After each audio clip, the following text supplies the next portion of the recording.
Hi అందరికీ good evening అండి. Summer holidays పిల్లలు ఇంట్లోనే ఉంటున్నారు కాబట్టి వాళ్ళు ఏదో ఒకటి చేయమంటున్నారు. నేనైతే ఈరోజు మా పిల్లల కోసం బాదుషా చేస్తున్నానండి. ఒక కప్ అయితే మైదా పిండి తీసుకున్నా. నేను ఒక కప్పు మైదా పిండి, ఒక చెంచా నెయ్యి వేసుకోవాలండి. ఒక చెంచా నెయ్యి వేసుకున్న తర్వాత ఒక 3 చెంచాలు పెరుగు వేసుకోవాలి.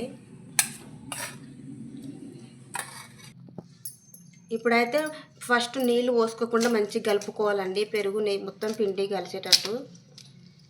తర్వాత కొద్దిగా నీళ్ళు పోసుకొని కలుపుకోవాలి.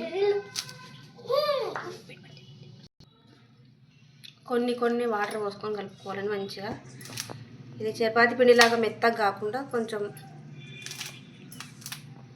ఇట్లా కొంచెం బరుసుగా కలుపుకోవాలి. కొంచెం మెత్తగానే, మరీ మెత్తగా అయిపోవద్దు చపాతీ పిండిలాగా.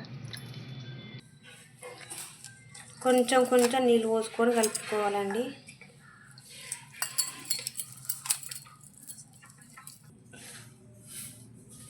దీంట్లో అయితే ఒక స్పూన్ దాకా తినే సోడా వేసుకోవాలండి.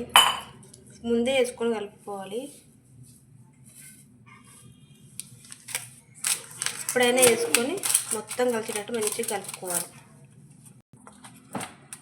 కొంచెంసేపు అయితే మెత్తగా ఇట్లా మెత్తగా కొంచెంసేపు కలుపుకున్న తర్వాత ఒక అర్ధగంట సేపు అయితే పక్కకు పెట్టుకోవాలండి.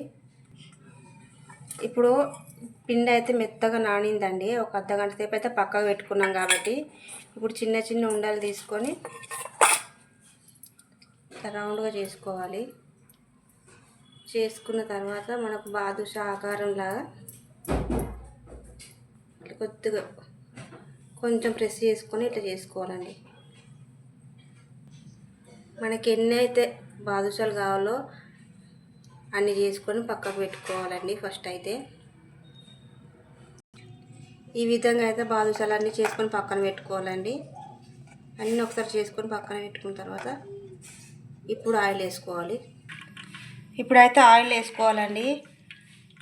ఆయిల్ మాత్రం వేడిగా అస్సలు ఉండొద్దండి. సిమ్లో పెట్టుకొని వేయించుకోవాలి. ఒక్కొక్కటి తీసుకొని మెల్లిగా వేసుకోవాలండి. ఎందుకంటే నూనె మీద పడుతుంది కాబట్టి కొంచెం మెల్లిగా జాగ్రత్తగా చూసుకొని వేసుకోవాలి. ఈ కప్పుతోనైతే 2 కప్పులు తీసుకున్నాను చక్కెర.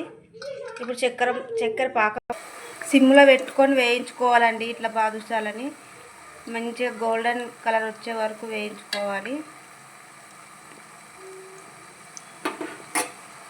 ఇక్కడ చక్కెర పాకం అయితే రెడీ అవుతుందండి. పక్కన కొంచెం తీగ పాకం లాగా రావాలండి. మంచిగా చూడండి, బాదుషాలు మంచి కలర్ అయితే వచ్చేసినాయండి. సిమ్లో పెట్టుకొని మాత్రమే వేయించుకోవాలండి. హైలో పెట్టుకుంటే లోపల సరిగ్గా ఉడకదు, బయట మాత్రం కలర్ వస్తుంది. అందుకని సిమ్లో పెట్టుకొని మాత్రమే వేయించుకోవాలి. పక్కనైతే చక్కెర సిరప్ రెడీ అవుతుందండి. ఇప్పుడైతే బాదుషాలని చక్కెర సిరప్లో వేసుకోవాలండి మెల్లిగా.